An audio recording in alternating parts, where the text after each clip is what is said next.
बिस्मिल्लाहिर्रहमानिर्रहीम अस्सलामुअलैकुम। Welcome back to CS 625 week 2। आज की इस वीडियो में हम CS 625 वीक 2 की वीक 2 को स्टडी करेंगे और वीक 2 में हम जो है इसका मीन इम्पोर्टेंट जो short question and long question है हम उनको देखेंगे और किस तरह से वो जो पेपर में आते हैं वो सब हम देखेंगे। सो वीक 2 में हमने क्या स्टडी करना है, सबसे पहले तो हमने इसका इंट्रोडक्शन जो है वो देखना है। नेक्स्ट हमने देखना है कि IEEE code of ethics mean ज़ाब्ता इखलाकियात मीन ये क्यों बनाया गया है, किस लिए और इसका मकसद क्या था। नेक्स्ट यहाँ पे देखेंगे हम ACM code of ethic mean जो ज़ाब्ता इखलाकियात में ACM है कोड, इसका मतलब क्या है। सिनेरियोज मीन मुख्तलिफ हालात को देखेंगे एंड साइबर इथिक्स और साइबर इथिक्स क्या होते हैं हम इसको देखेंगे। फर्स्ट ऑफ ऑल आप यहाँ पे देखें कि आपके पास क्या है इंट्रोडक्शन, और इंट्रोडक्शन में आपने क्या मीन ये आपका MCQs के पॉइंट ऑफ व्यू से भी इम्पोर्टेंट है और आपका शॉर्ट क्वेश्चन के पॉइंट ऑफ व्यू से भी इम्पोर्टेंट है। मीन यहाँ पे जो है ये स्टार्ट वाला वर्ड जो है वो मिस कर देंगे और आगे बोलेंगे कि रूल्स दैट मैंडेटेड और प्रोहिबिट द बिहेवियर, मतलब ऐसे असूल जो आपको किसी चीज़ से मना करते हैं या आपके ऊपर वो असूल किसी चीज़ के लिए लाजिम करार दिया जाता है। ठीक है, तो ये हमारे पास क्या होता है, एक लॉ होता है। फॉर एग्जांपल अगर आप स्कूल जाते हैं तो आप पे ये लाजिम मीन आप स्कूल जाते हैं या कॉलेज जाते हैं तो वहाँ पे एक रूल आता है। रूल ये होता है कि आपने डेली बेस पे क्या करना है, यूनिफॉर्म पहन के आप आना है। आप स्कूल वाले में जो है वो घर वाले कपड़े पहन के नहीं आ सकते, तो ये क्या है, ये रूल आप पे लाजिम करार दे दिया गया है। अब वो कहते हैं कि आपने यूनिफॉर्म के अलावा जो है ना वो नहीं आना, तो ये आपको क्या किया गया है, एक काम से मना किया गया है और एक दूसरा काम जो है यूनिफॉर्म आप पे लाजिम करार दे दिया गया है और घर वाले कपड़े जो है वो पहनना से आपको क्या किया गया है, मना किया गया है। इसी तरह गवर्नमेंट के भी अपने कुछ रूल्स होते हैं, रेगुलेशंस होती हैं, तो ये हमारे पास क्या होता है, ये हमारा लॉ में आता है। वो यहाँ से इस लॉ को मिस कर देंगे, ठीक है, और ऊपर जैसे ये बता देंगे रूल दैट मैंडेट और प्रोहिबिट द बिहेवियर, और नीचे आपको ये जैसे कि ये क्या है, लॉज है, मॉरल वैल्यूज है, इथिक्स है या फिर कुछ और ऑप्शन आपको दे देंगे, तो आपने इसको अच्छे से प्रिपेयर करना है।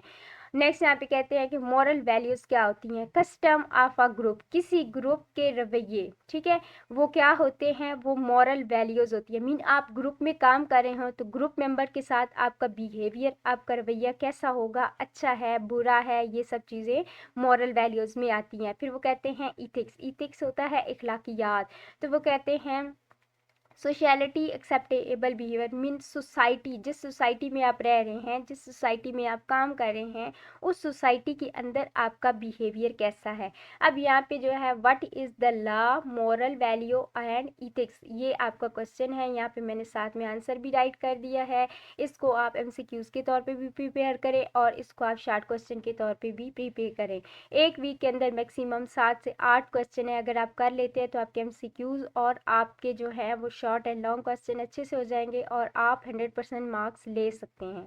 सो नेक्स्ट यहाँ पे हमारे पास क्या है, कोड ऑफ इथिक्स। अब कोड ऑफ इथिक्स मीन ज़ाब्ता इखलाकियात क्या होता है। अब इसका जो आपका क्वेश्चन होगा, what is the code of ethics, code of ethics क्या है, वाई इज़ इट इम्पोर्टेंट, ये इम्पोर्टेंट क्या है, या फिर वो कह सकते हैं tell the importance of code of ethics. Mean वो डिफरेंट तरह से आपसे क्वेश्चन कर सकते हैं, बट आपका कॉन्सेप्ट क्लियर होना चाहिए, क्योंकि व्यू में मोस्ट एग्जाम जो होते हैं ना वो कॉन्सेप्ट बेस पे होते हैं कि आपके कॉन्सेप्ट कितने क्लियर हैं।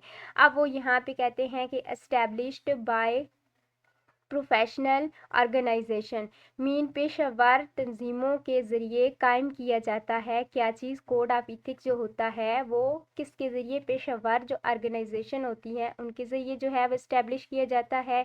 और ये अब इसलिए यहाँ पे इतना बताया गया है कि what is code of ethic, code of ethic is a set of rule, ये सेट ऑफ रूल होता है created by the professional organisation to guide behaviour.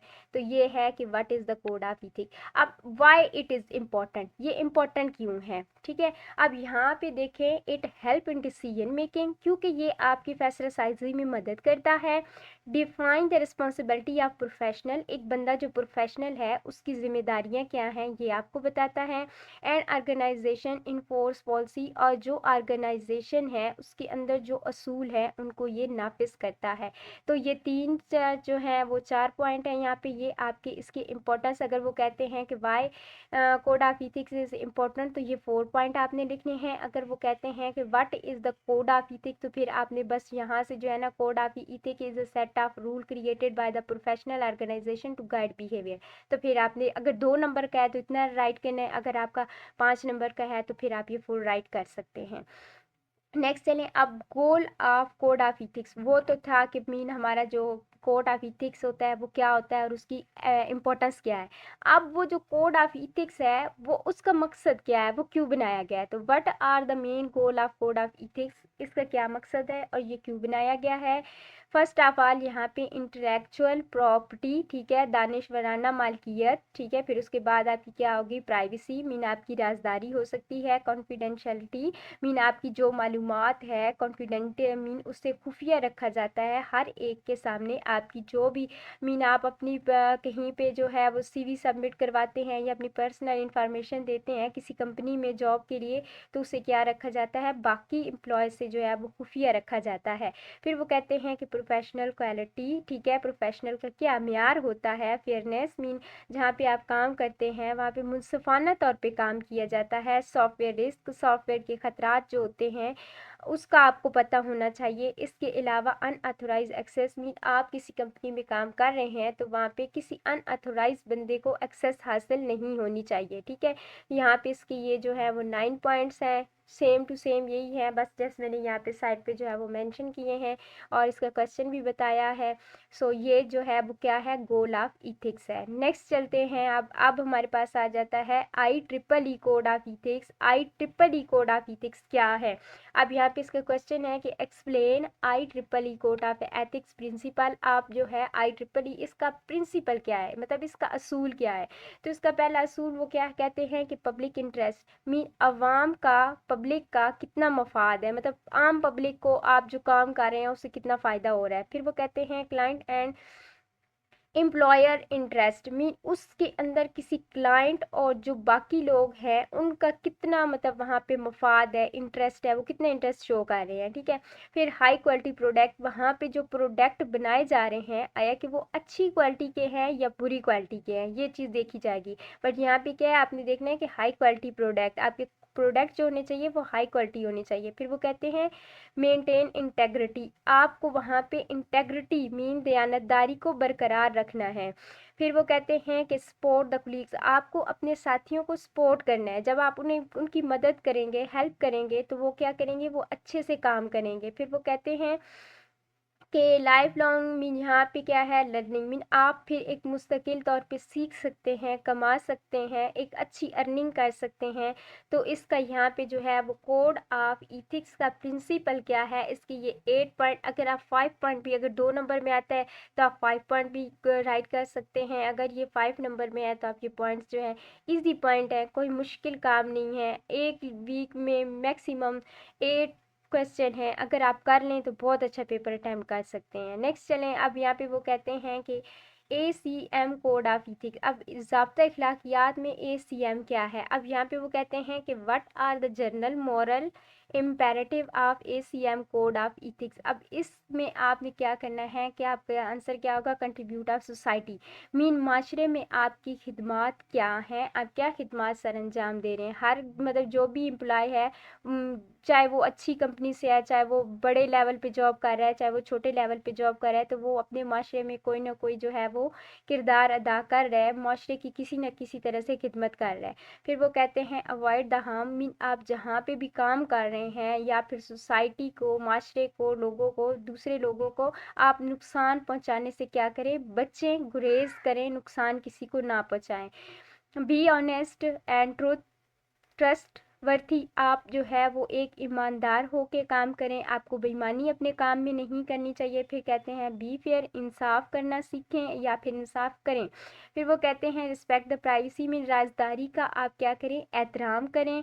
Give the credit, और आपको क्रेडिट देना चाहिए। जब कोई इंसान अच्छा काम करता है तो आपको उसको क्रेडिट देना चाहिए, जब कोई इंसान गलत काम करता है तो आपको गलत को गलत कहना चाहिए। तो ये हमारे पास क्या है, ये हमारे पास general moral imperative of ACM code है।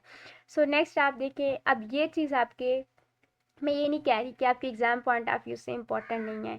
देखें, क्वेश्चन समटाइम वर्चुअल यूनिवर्सिटी में ज़्यादातर ऐसा होता है कि आपको इस तरह से सिनेरियो दे दिया जाता है, आपने सिनेरियो को रीड करना होता है और यहाँ से ही आपने आंसर देने होते हैं। जो इंपॉर्टेंट डेफिनेशंस होती हैं वो हम याद कर लेते हैं, बाकी को कहते हैं हम छोड़ देंगे, इंपॉर्टेंट नहीं है।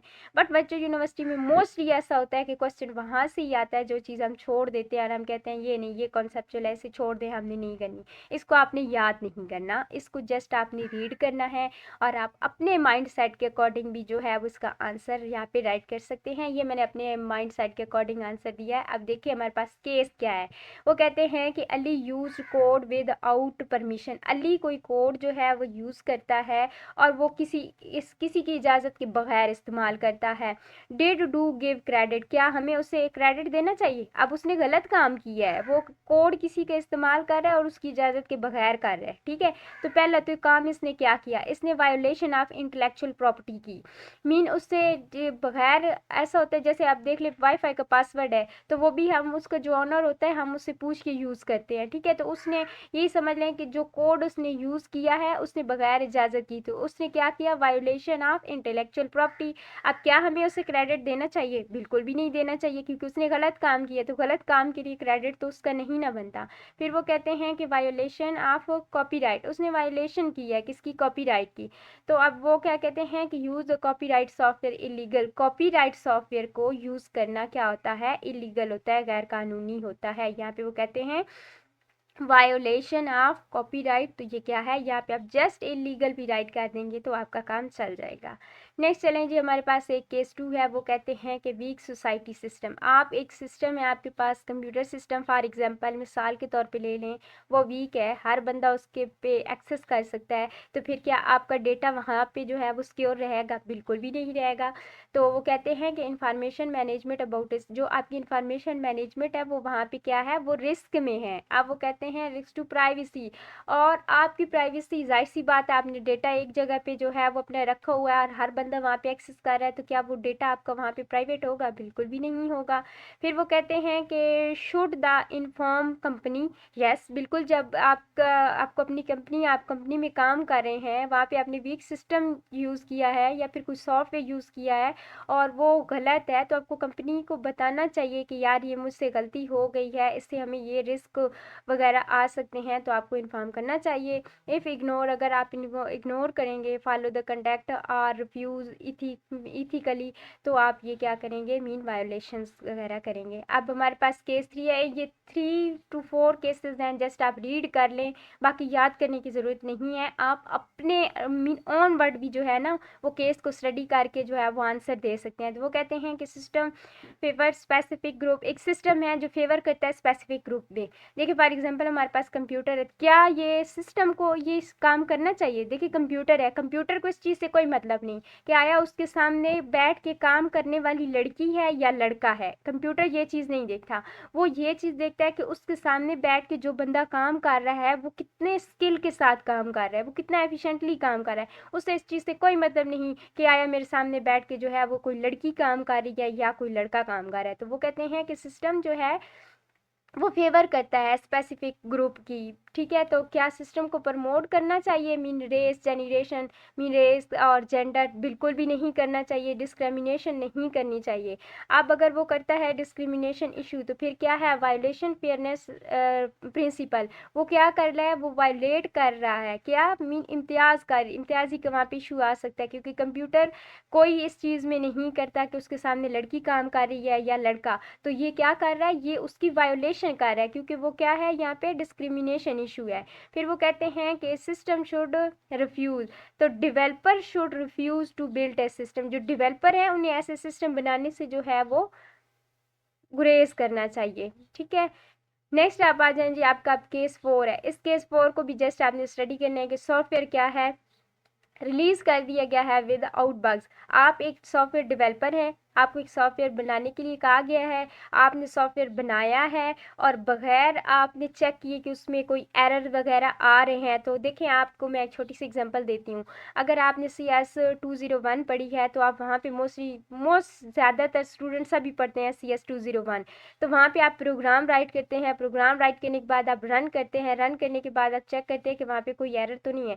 बट अगर आपको कोई जो है कोड देता है और कहता है कि ये असाइनमेंट में सबमिट करवा दें और उसके अंदर एरर्स होती हैं, आप वो सबमिट करवा देते हैं, तो बदले में आपके मार्क्स क्या आते हैं? 0 आते हैं ना। तो ये चीज़ वही है। इसकी मैंने एक छोटी सी एग्जांपल आपको दी है। तो आपने एक सॉफ्टवेयर जो है वो रिलीज कर दिया है विदाउट बग्स, मतलब उसके अंदर गलतियां वगैरह जो है वैसे हैं वो आपने ठीक नहीं की और आपने रिलीज़ किया। तो ये आपने क्या किया है? Company release faulty software knowing mean knowledge के होने के बावजूद कंपनी ने क्या किया है? एक गलत काम किया है। फिर वो कहते हैं कि यूज़र अफेक्ट, तो यूज़र डेफिनेटली सार्फिन जो है वो मुतासर होंगे, क्योंकि वो तो गलत है। आप सॉफ्टवेयर बनवाते हो तो आप उसे एक्सपेक्ट करते हो कि वो आपकी जो आपने बोला है, जो आपने काम उससे एक्सपेक्ट कर रहे हैं, वो काम बिल्कुल वैसे ही करे। ठीक है, तो जाहिर सी बात है उसके यूज़र मुतासर होंगे।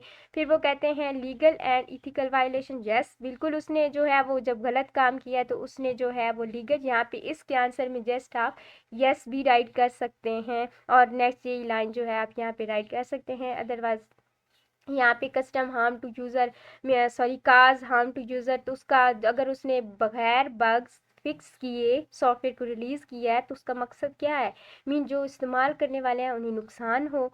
नेक्स्ट वो कहते हैं कि उसने वायोलेट किया है किसको? क्वालिटी स्टैंडर्ड, बिल्कुल उसने क्वालिटी स्टैंडर्ड को जो है वो वायोलेट किया है। एंड उसने बहुत एक गलत काम किया है। आपको जब भी सॉफ्टवेयर बनाने के लिए कहा जाता है तो आपको हर चीज़ फिक्स करके देनी चाहिए।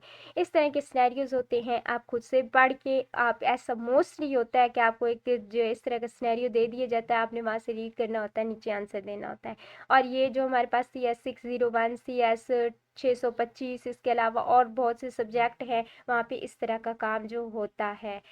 चलें नेक्स्ट चलते हैं। हमारे पास नेक्स्ट स्लाइड यहाँ पे नहीं है। यहाँ पे हमारा जो है वीक 2 कंप्लीट हो चुका है। अगर आपको मेरी ये वीडियो पसंद आई हो तो प्लीज़ आप लाइक एंड सब्सक्राइब कर दें, क्योंकि जब आप लाइक एंड सब्सक्राइब नहीं करते तो फिर मुझे लगता है कि मेरी वीडियोस जो हैं वो आपको कुछ भी फ़ायदा नहीं हो रहा। तो अगर आपको मेरी वीडियो से थोड़ा सा भी फ़ायदा होता है तो आप इसे जो है वो फ्रेंड्स के साथ शेयर करें। And thank you for watching this video. अल्लाह हाफिज़।